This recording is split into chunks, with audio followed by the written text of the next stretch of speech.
Hello everyone, তো আজকে আমরা শিখে নেব calendar math for any date. তার মানে তোমাকে একটা ডেট আর সাল দিয়ে দেওয়া হবে আর জিজ্ঞাসা করা হবে যে সেই তারিখটা কোন বার ছিল। তাহলে সেটা বার করার জন্য প্রথমে আমাদের এই রুলটা মুখস্থ করে রাখতে হবে, যেটা হচ্ছে date plus month code plus decade code plus last digit of the year plus leap year divided by 7। তাহলে এখানে একটা কোশ্চেন দেখে নাও, 23rd জুন 1757 হুইচ ডে, কোন বার ছিল। তাহলে এটা বার করার জন্য আমরা প্রথমে ডেটটা লিখে নিলাম, প্লাস জুন মাসের মান্থ কোড হচ্ছে 5, প্লাস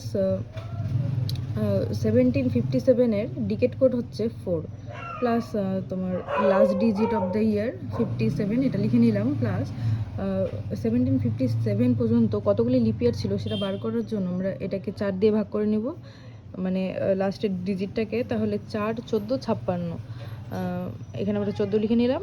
এবার এগুলোকে প্লাস করে 103 হয়েছে, ডিভাইডেড বাই 7 করে আমরা পেয়েছি 5।